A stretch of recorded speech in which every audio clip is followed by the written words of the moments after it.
Hey everybody, this is Will Scott, and you're watching the new episode of Graveyard Carz. Whoa! What? Mother, shut up. Sorry about that. This time on Graveyard Carz. We just got our firepower car back from the dipper. It's actually not in too bad a shape. We were hoping to be a little bit better, but considering some of the jobs that we've done in the past, this isn't too bad. The Firepower Cuda returns from the dipper. Probably end up being one of the most talked about cars we've ever done in the history of Graveyard Carz. So Mark and Will develop a plan of attack to get this beast through bodywork in as little time as possible. Alyssa learns the vital need for organization in the parts room to keep the graveyard wheels turning. That's the prime, that's the Pink Panther right there. But when she tries to help the crew get the Firepower Cuda through bodywork, Thing I can do to help you with this car. Yes, as soon as the coffees are done. Serious? Will does his best to subvert her efforts. Finally, the ghouls team up with some new Hellcat owners and head out to the dyno to see how a stock Survivor 69 Daytona compares to this modern marvel of Mopar. What I would like to know is the horsepower to weight ratio. On this episode of Graveyard Carz. They're coming to get you, Barbara. It has been established that the unburied dead are coming back to life. I'm Mark Warman, and together we bring dead muscle cars back to life, to exactly the way they were on the day they were born.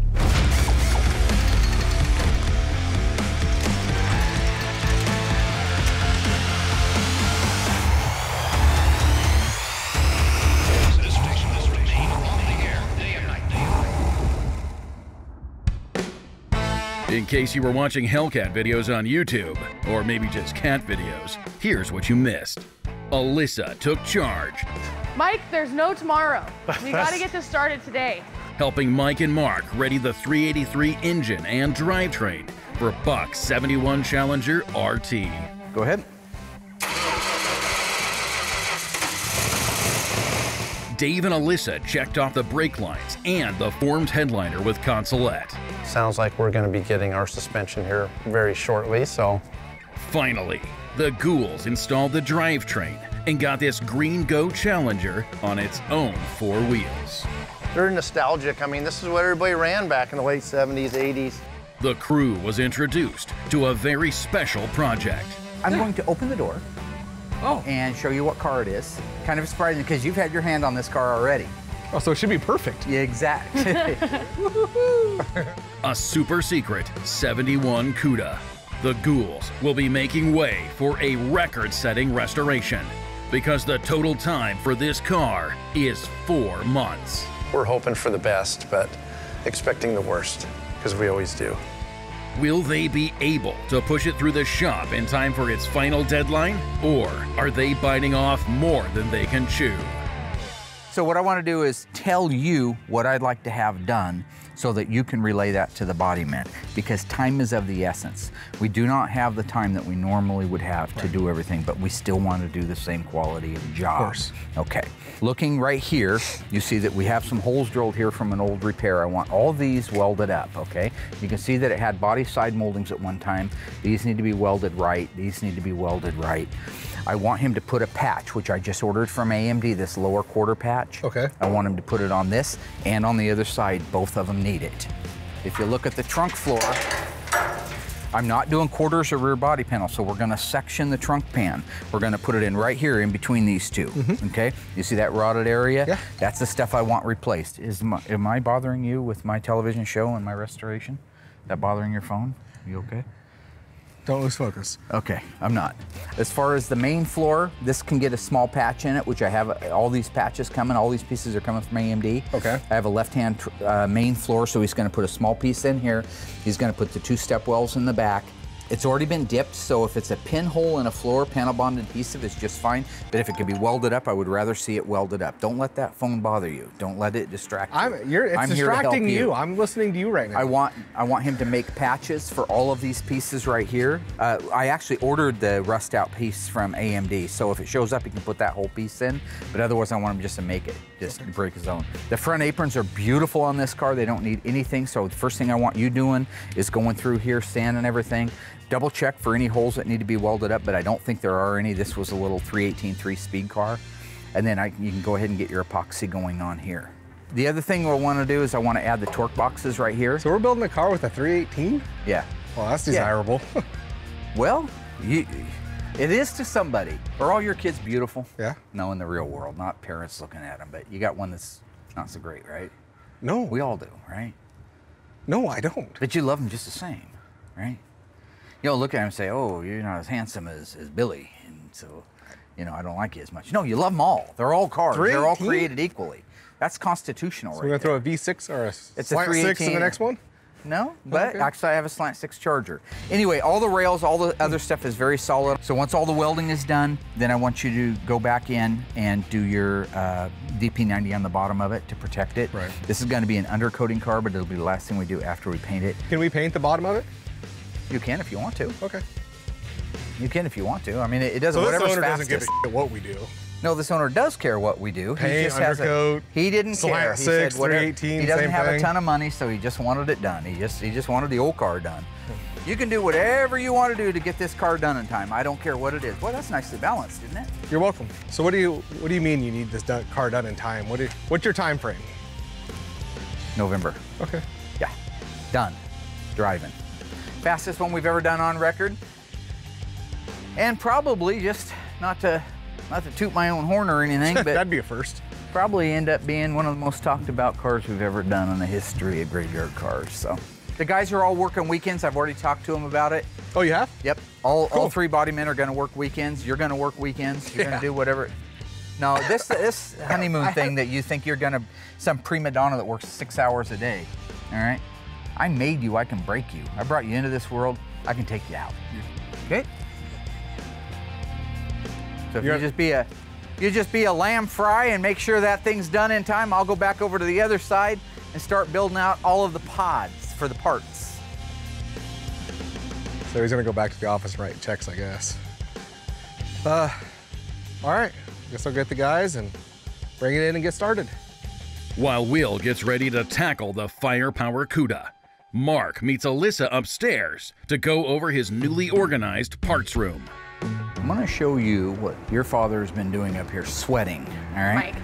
I am gonna show you around. I think it's important that you see what I've been doing and why I've been doing it. Well, I understand why. Someday this This makes your great job a lot big easier. mass, this big snowball rolling down the hill and getting bigger all the time is gonna land on your doorstep. It'd be nice to know how to do it, wouldn't it? Okay. All right. If you remember when you came up here, there was crate and pallet after crate and pallet, stuff full of stuff from all over the place. Yeah. That's when you left, because No. that was no fun. Incorrect. All right. We've got it reduced down to these bins. So what I'm doing right Wow. now is the final. I'm going through and saying, yes, I need these in the engine shop, I need these downstairs. Okay. Just kind of going through it, but that's all that's left of the unknowns. Okay. You go over to these shelves now. We put them together by engine, transmission, rear end, interior, glass. So now, instead of the way it was in the past, this is the only used stuff that we have on this premises. Okay. So if Dave is looking, let's say Dave is looking for a sway bar for a 69 Super B, all right? Not that he would, because I build all the suspensions, but say that he was. He comes over here, every sway bar on the premises at 3654 Catherine is on that shelf. So he walks Awesome. up. Here's one right here. He grabs it and goes. Or he comes up here. He needs one for a 66 Charger. He comes up here. Well, there's one for that too. Okay. He comes up here and he wants one for a Dodge Monaco from 1984. There isn't one. He goes back downstairs and orders it. Where in the past he'd start there, work his way down, around, in and out, lift up stuff, put it back down again, then go into the first room, then go into the second room, then dig through all those because nothing was organized. He can walk up here, got it, go. That's the name of the game in the organization. If we're gonna start putting 12, 14, 16 cars a year out, Every minute is valuable. These are all the used engines that we have. Other than that, Tony's got one here that he's storing, a 68 426 Hemi. Another engine that a guy bought, this is an unstamped engine, no date codes on it, kind of like a warranty block type thing. So when you have a car missing the original engine, Yeah. got a 70 Super B 446 pack 4-speed engine, a Super Track pack, FC7, white top, white interior, console shift. When you have that and it's missing the original engine, gone. You have two choices. A date-coded correct one, but it would have a VIN number off another car on it, but it'd still be dated correctly for the car. Like we've talked about on so many Or cars. one that has no stampings on it, an over-the-counter block with the right date code and no VIN. So why does it have That's the best. That's the dates? creme de la creme. That's the Chachi loves Joni and they're doing weird crap in the back of Fonzie's motorcycle. So how does that happen though? Because that engine could have been a warranty engine that they had in stock and never put in a car. They Those made cars it and they blew were up waiting when they for were a brand car. new. Okay. They could be 2 months old and some guy goes out and misses a shift and he blows the engine up. So they had those on the shelf waiting to go into cars. If it never got sold, it's new old stock. That's the prime. That's the Pink Panther right there.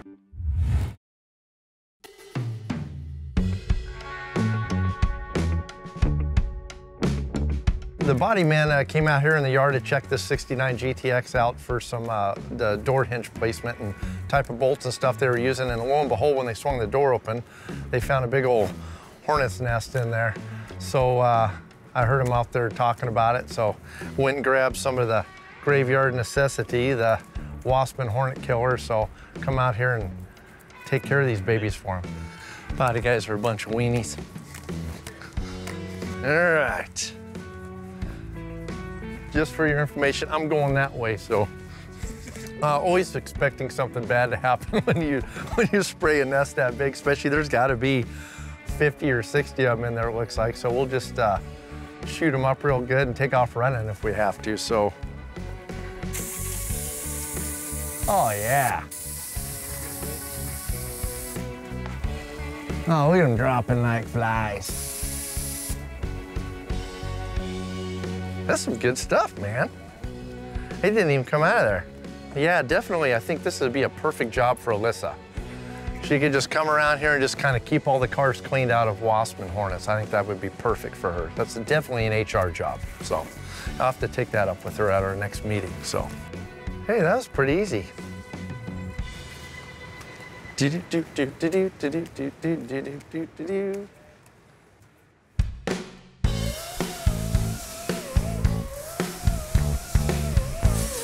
Doing? Hey. Hey. Can I help? Yeah, we never got our coffees this morning. No, seriously, There's no list. The list is on there. It's not up there, look. No, it is. So I know I would these. rather help you guys here. I don't want to make coffees today. Well, you offer what you can do. I know Josh wants one and I want one. Adam, Okay. he wants this chocolate milk. Anything I can do to help you with this car? Yes, as soon as the coffees are done. Serious? You're like gonna make me do this whole little song and dance today? Yeah. First it was dressing me up, now it's having to make coffee. Yeah, but I really need the coffee. I didn't need you to. I'll be back. I'll be back here for coffee. Yeah, so I went up and asked Will if I could help him on this car, and he told me not until I make him a coffee, which that's Will for you. Like, I can never, helping him out isn't enough. I always gotta go and do some stupid task beforehand to prove that I, like, deserve to help. Stupid. Okay. Here you go. Where's the lid? We're out of lid. Was that so hard? Oh my gosh. Okay, so you ready to help? Yes. Okay, safety glasses. Okay, I'm ready. This area through here, looking like this. So you kind of, yeah, you're gonna have to This is how you've been working this close to George? Yes. See all this? So you really got to get up in here. While he was there? Do what you got to do. So this whole area. George, I'm right behind you, okay? Okay. So he knows. Okay, so. Yeah, you got to get in there. Okay. Well, you got to kind of hold it like that. There you go. Yeah, I think this is good. A, I got a coffee out of it, which was nice. B, she's doing my job for me. And C, she's got George bent over in the car, which looks quite funny. So I really didn't think it was gonna work this well. I just kind of thought, hey, this would be kind of funny. But it's working good. I just needed her to get more of a lean over George. And then I think we'll be set. So yeah, after she gets that whole jam area cleaned up, kind of right over George's right shoulder, there's some cleanup that needs to be done. So I'm gonna have her get really deep there in a minute. What? What did you say?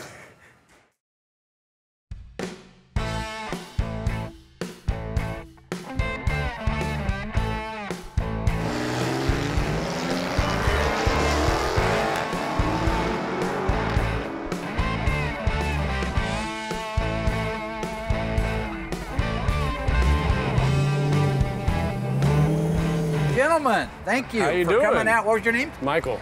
My name is Michael Juden. Me and my father, Mike, are the owner of the 2016 Hellcat. Mark Warman. Nice to meet you. Melissa. Mike and Nice to meet Michael. you. Yeah. Jeff. And Jeff, Big Jeff, all right. My daughter Alyssa. Nice. Hi. Oh, nice, nice. Yeah, we got it from the- Summers. Yeah, buddy of mine, Chuck Summers, yeah. Yeah, my dad, he wasn't planning on getting it, but you know how it is. You go to look at a car and you end up buying Don't go to the grocery store hungry because you're gonna come home with a Hellcat. Right. Ever since I've been growing up, my dad's always talked about getting a muscle car. He mainly wanted a 70s Cuda, possibly a Challenger, but they were always way too expensive. I was out of town working in Detroit, and he called me on my cell phone and left me a message and said, "Son, I think I bought a Hellcat." Wow, that's a good looking machine. I like the hood. Thank you. I don't know if you know it, but this is very AAR CUDA style. Oh, See that? real nice. That's the one that started it right there. Yep. Just a little note there for you. Oh, okay. Yeah. Next time you're riding around like everything's everything, just remember, AAR started it. Yeah, very cool. Is that the B5 Blue? Yep. That would be it. Nice. Paddle shifter? Yeah. Basically, this is automatic, and then you have to shift it over to the left to enter manual mode with the paddle shifters. But you could just drive it with this. Yeah. Yeah. Just okay. automatic normal. All right. Girls like automatics.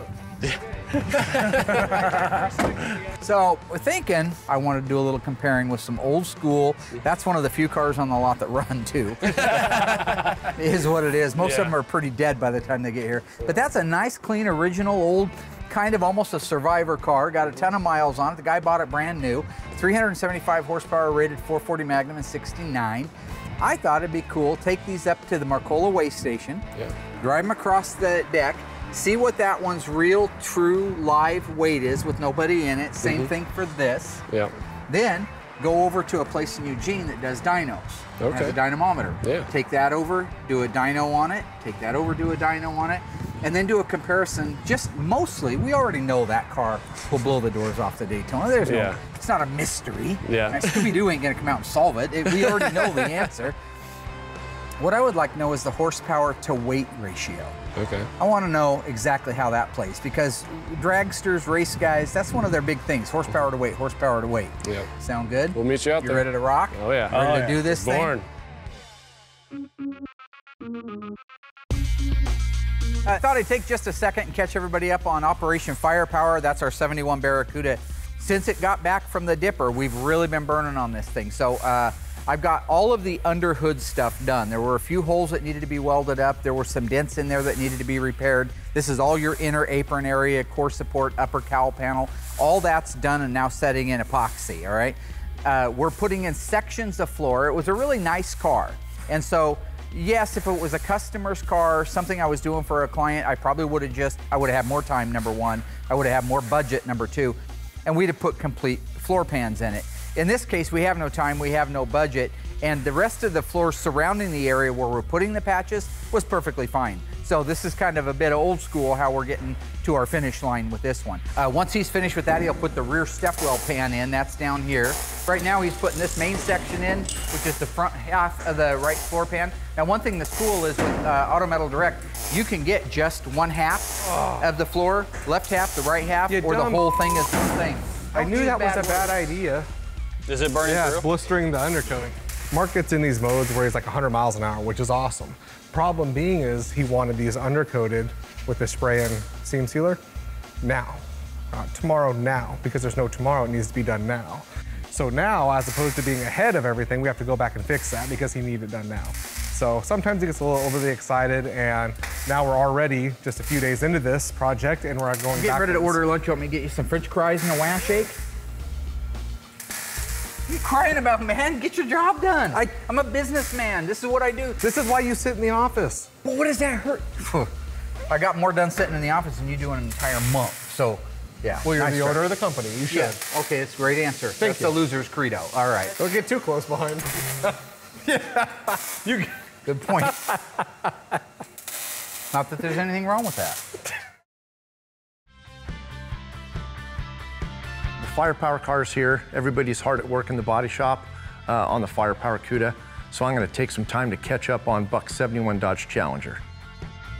I'm gonna go ahead and start with his driver's side mirror. I'm gonna try to get some glass in the car, but it's always nice to get that driver's side mirror in first. That way you can get to all the fasteners without that glass being in the way. So I'll go ahead and slide in the remote cable, get it fixed down on there, get the screw set in, get her tightened down, and I'm ready to go on the glass. Before I install my driver's side glass, I always like to put some tape down over the painted area, and in this case, the chrome mirror. I want to protect that a little bit too from getting scratched, or actually from the glass getting scratched. I like to put the main part of the track, the front part, on the actual glass before I drop it into the car. Makes it a lot easier for me to put it in. And so with that track in place, I can drop it in as one unit. Now that the driver's side glass is in, I'll go ahead and do my upper door rubber. Upper door rubber, I kind of put a little bit of weather strip adhesive every 4 to 6 inches or so, and go ahead and install the rubber up and around and get it firmly into place. Okay, now that the driver's side's pretty much under wraps, I'm gonna go ahead and move to the passenger side. Same thing as the driver's side, I start with the mirror. In this case here, it's a fixed mirror. Driver's side was a remote mirror. This car had a cool option, having dual chrome racing mirrors, which is really nice. A lot of cars only had a single mirror. And after installing that, I go ahead and put my regulator in, go ahead and drop my glass in with all my tracks in place, get everything set, upper door rubber put in. After I get all that set up, make sure the door, glass rolls up and down correctly. Start shutting it, start adjusting it, get a nice even reveal. Yeah, the glass went in just fantastic. This is a really nice original car, so everything just fit perfectly. I didn't have to do any modifications. Everything adjusted just the way it should. Door shut nice. I got a perfect reveal, no gaps, no nothing, and it looks fantastic.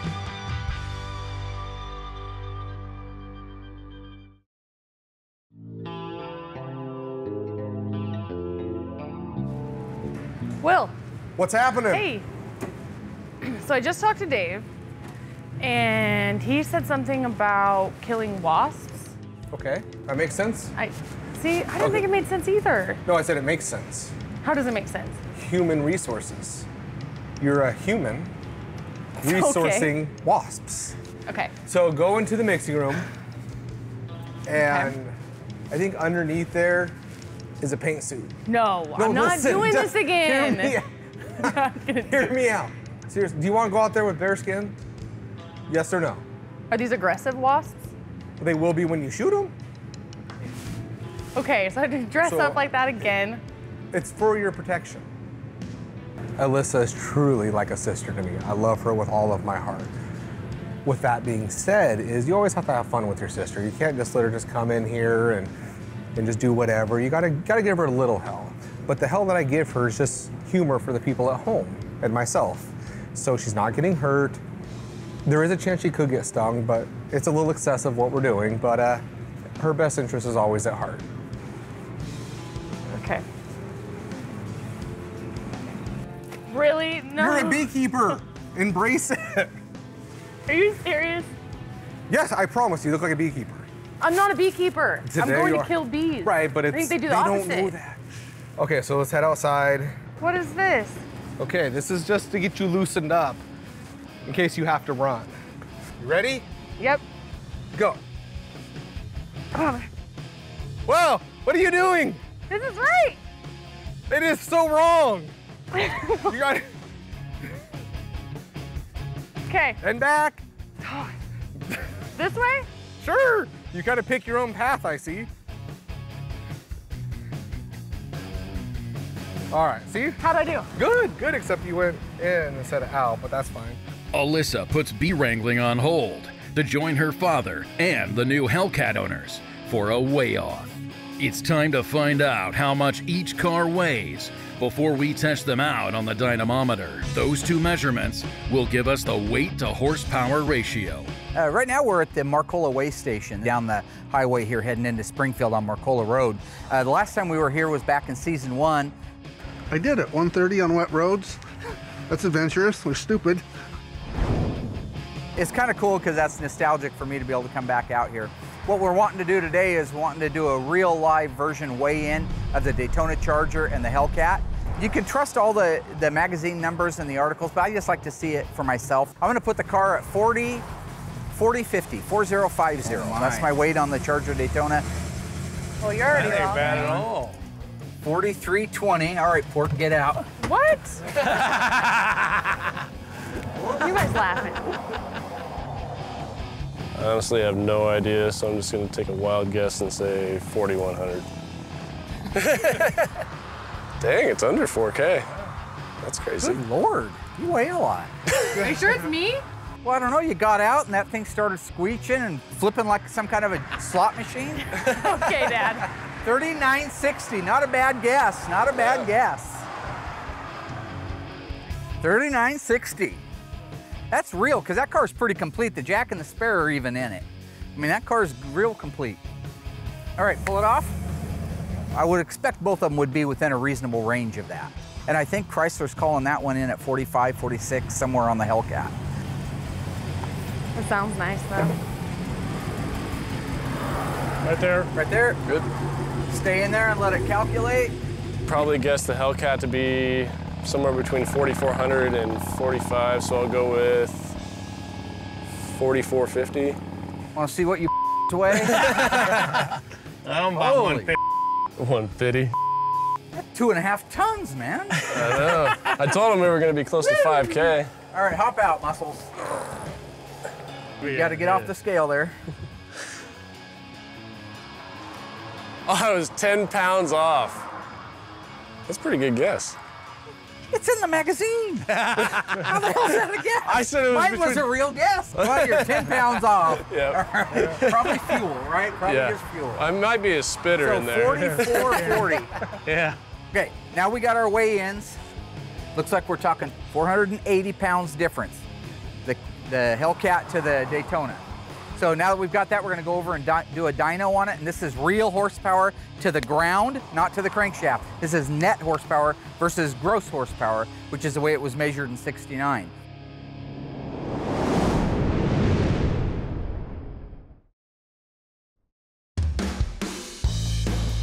All right, we're working on our 71 Dodge Challenger door.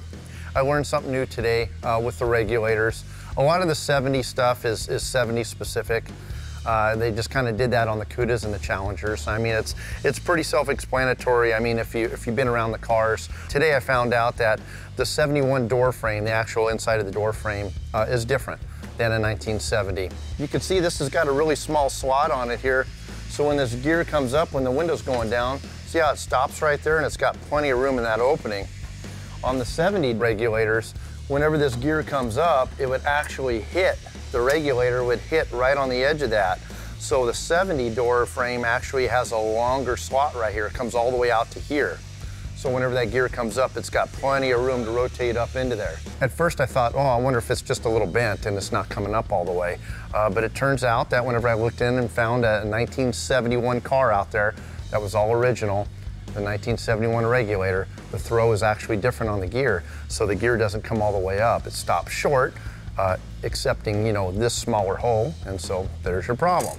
So I tried to put that 70 gear into a 71 small gap. That's where I ran into my problem. So swap the regulators out. As you can see, it works perfect now. So ready to finish her up.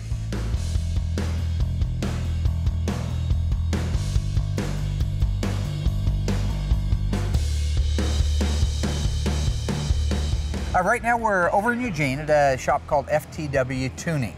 They have the only dynamometer in town, so they have generously offered to test our horsepower on our Daytona Charger and our Hellcat Challenger. I have no idea what to expect. I do think the Hellcat's gonna blow the Daytona out of the water, so it's kind of a waste of our time, but it's cool that we're here. It's 50 years newer and a lot more technology. Honestly, I think the Hellcat's probably going to do better. I mean, a lot of people love the old style muscle cars, and I'm just a fan of the newer style muscle cars. They handle much better, they have a lot more power, but I mean, if you can afford it, you might as well get an old one as well. I'm just telling you that in 1969, this thing set and broke world records. And I respect the fact that Dodge is still continuing to be cool. Absolutely. Yeah. Hell yes, I respect it. So the first one up on the dyno rack is going to be the Daytona Charger, rated at 375 brake horsepower. Now that was to the crankshaft. What we're going to measure is how many of those little ponies are making it down to the ground between the tire and the earth. 200 horsepower to the dirt. Can we do it now? I second that, yes. Let's shoot this maternal lover. He's got issues.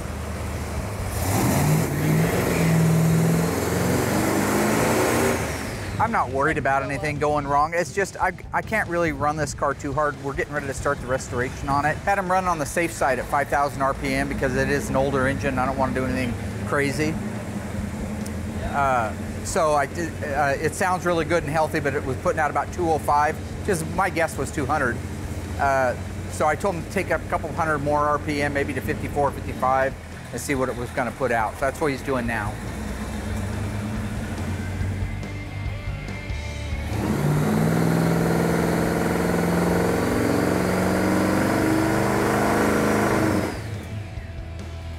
The old girl did good at 205 horsepower to the tires. I mean, that's pretty good horsepower on an old car that's worn out, you know, that hasn't been restored yet. Might bring it over after we're done building the engine and see how it does, you know. But even at that, 205, that's very respectable for the day. That's to the ground, you know, that's not at the crankshaft. So it lost, according to the factory, about 175 horsepower between the crankshaft and the tires. So they're getting ready to take it down off of there and bring the Hellcat up and find out what it does to the tires. Find out if Dodge is telling the truth or not. This is actually kind of cool. I haven't been around a Hellcat up close, so just driving over here, the sound of it definitely is impressive. I mean, it's an all-business engine. It's set up that way. It'll be interesting to see the difference. Our old car, the Daytona, it uses a fluid-driven torque converter that, with RPMs and pressure, it locks up. This one has an electronic lockup converter, so the minute he goes into it, it's like driving a stick shift. There's no give, there's no play, there's no slip. So that's a huge advantage. But the fact that it's, you know, a high horsepower car, late model technology, it'll be interesting to see what it puts out in the way of horsepower to the tires.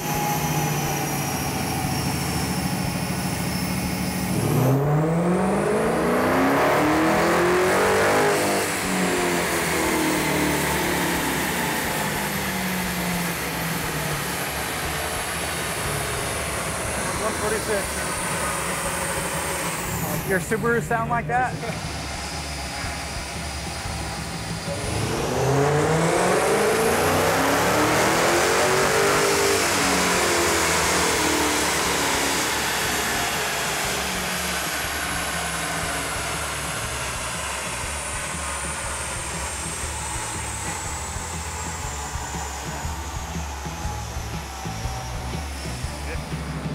You gotta respect that car, or you're gonna be dead. Oh, you're gonna be dead. Yeah. I mean, that's just the whole thing. That thing's just a rocket. Oh, it's crazy.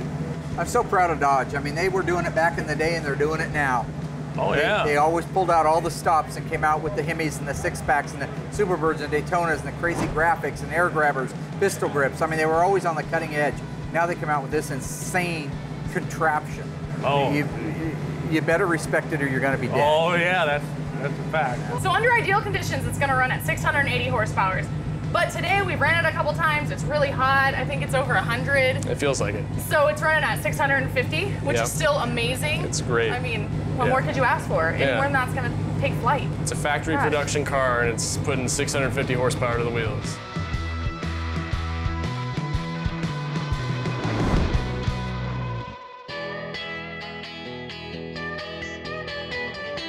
Even with the harsh deadline Mark set for the firepower CUDA, the crew still has to make progress with other cars, including the iconic General Lee Charger.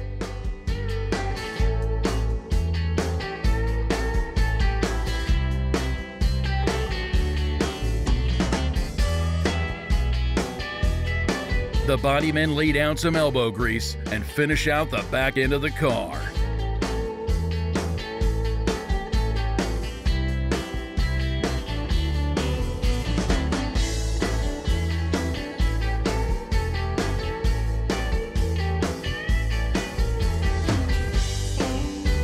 Well, okay, so there you have it, right? Yep. In a nutshell. Now, Yeah. I haven't done the math yet. I'll do that, and I'll send you an email. But my guess is... It's gonna take him that long. Yeah, that was pretty Have cool. you ever had the throttle like that? No. Are you ever gonna have the throttle like that? I might take it up to Woodburn. That'd be fun, huh? Yeah. Get some slicks for it. What are they supposed to turn off the showroom floor? Does anybody know what the ET is? I don't. I know a guy from SRT was saying if you put slicks on it, that it could run a 10.8. It's insane. Yeah. That's a from the fast factory. quarter mile. Oh. That's a fast quarter mile. Well, it was a lot of fun. I really appreciate you guys bringing it out. I really Well, do. thank It's a you for pleasure. having us. You're Big Mike. Yeah. You're Michael. Yep. And father and son, Nice to meet you. I assume. Mm-hmm. And, Nice to and meet you. uncle. Nice. Yeah, uncle, nice. yeah. Yep. Nice to meet you too. Well, listen, I appreciate it. I got to get this whole thing put back in line before the owners see it's missing. Yeah. you guys have a good, safe trip home, and I appreciate you coming down. You too. Thank you. All right, bye-bye. But looks like we came up on our deadline for body work for the firepower car, and doesn't look like we're quite done yet. So I'm gonna go out there and see if the guys need any help, if there's any way that I can kind of help get the firepower project to Will. What's Hey, happening? what are you doing? Put away? Getting ready to go home? Almost. Oh, it's about that time, huh? Yeah, what do you want? I was just seeing what I can do to help out. I know that we're kind of behind over here, so We're behind? yeah. On what? Well, the firepower. But I mean, I know that's not in your No. department yet. We're Yeah, on I know we don't schedule. have- We're at 0 days. As long as I walk in tomorrow and have it, we're right on schedule. Which, looking like that might be a little iffy. So is there something I can do to help? Why is that looking good? My God, What part is there looks- something No, I I want to can know do what part looks iffy. to help? Why Well, does that it car matter? is right on schedule. This backfired. You know, I I'm just gonna thought- go ask Josh if he needs any help because He's doing body work. Let him do his body work. You're what should I disrupting the do? flow. What should I do to help? Okay, so nobody has coffee. I already made coffee today. I'm not doing it again. Never got one. That's not a Our real shop job. is a hole. Then clean your workspace before you leave. No, if you actually got out on the other side of a broom, that would help. That's helping I us. do, but I sweep the engine room when I work in there. I never. Okay, now you're coming down down here to work, so it's the same thing. Yeah. Okay. Fine. I'll sweep, but everything but your section. Oh, I don't have a section. My section's in the paint booth. You can't win. Okay, Josh. What can I do to help? You know, honestly, there's not much to do after, I mean, me and Ryan pretty much have it licked until we get it over to Will. So we're just finishing up this side here, the driver's side. Wow. Just the bottom of the fenders, part of the rocker, and part of the quarter, and it'll be ready for Will. So Wow. honestly, yeah, there's not. So we're actually gonna make a deadline? Yeah, I hope so. Yeah. I was supposed to get this to Will a couple days ago. It's taken a little bit longer than we thought. But technically, today was the last day on the deadline. We pretty much have this all Alyssa, taken don't care slow of. Josh down. You asked me first, do you want to help or not? Yeah, sure. I'll see you later, Josh. Have a great one. Oh, man. Oh, I see him. Okay, you got to spray. Oh yeah, see, you got one. Oh yeah, there you go, see? There's still more. They're all, Hill him. yes. Hill him. Oh, coming out now. They're coming out now. What are you? Okay. Call me if you need me. You're all good to go? Oh my gosh, thank you. You're what? You thank Dave. Oh, I will. Okay, so go ahead and go to the fender.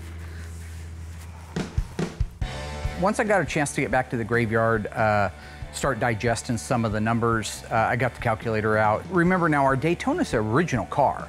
It was bought brand new by the same owner that still has it today, so it's pretty much the way. Wheels and tires have been changed.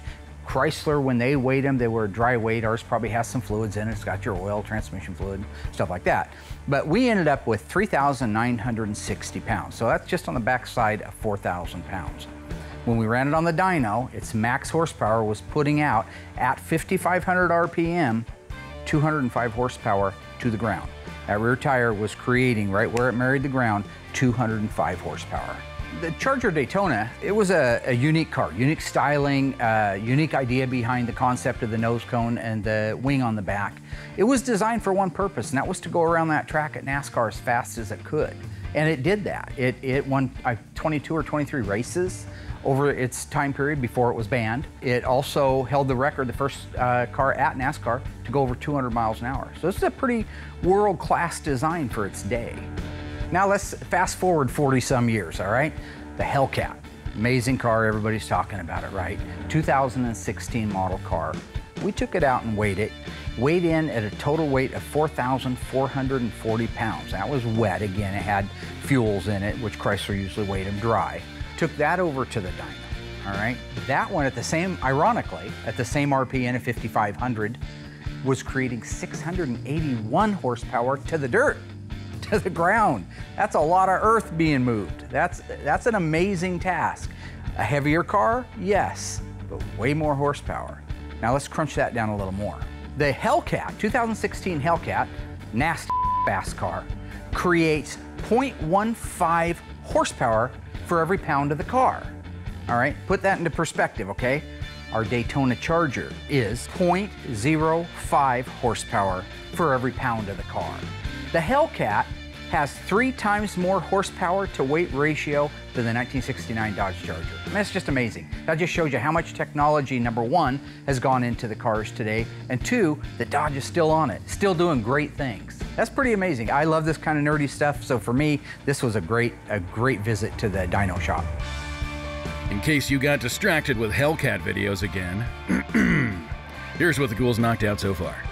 Fastest one we've ever done on record. The Firepower CUDA came back from the Dipper, and Mark made a game plan for Will to oversee its progress through the body shop.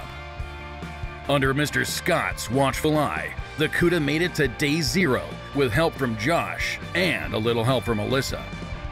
Mark gave Alyssa a primer on staying organized. If it never got sold, it's new old stock. That's the prime, that's the Pink Panther right there. And how parts are the lifeblood of the shop. Dave cranked out the door glass and trim on Buck's 383 Green Go Challenger RT. Mark got to meet some fans and test their new Hellcat against a stock Survivor 69 Daytona at the dynamometer for some real-world numbers and a sobering reality check.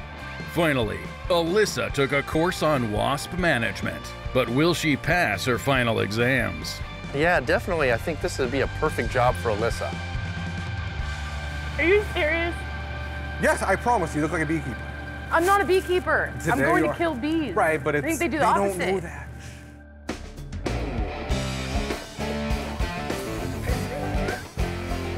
You're not washing the car.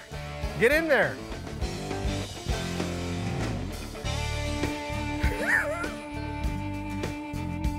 Got one. Got him. That's all I can take right now. Okay, you okay? Okay, so you got the... It's stressful. Oh, well, I know. That's it's like a real life video game. This is video game? Like Grand Theft Auto? I don't know how you can wear this hat all day. It's hot. Okay, well, they're still coming out. So, you got a good feel for everything? Look at all of them. Look at all of them dead on the ground. Oh, dude, there's a lot there, actually. Yeah, see? You just made my job safer and Dave's. You're welcome. All right, keep it up. There's the high five that you and Dave do every time something good happens in your life. So you should be good from this. What? What is that? Okay, well, keep up the good work, and I think I'm gonna call it a day. I mean, I see where this might have been necessary to keep me from getting stung, but I do feel really stupid out here running drills around rims in this suit when it's 100 degrees. So Will's definitely gonna get it this time. Like, I can't let this one slide under the rug again. I have to get it back. Are you done? Are all the bees dead, or are you gonna keep going? But maybe I'll get my dad to call a professional to come out here and do it.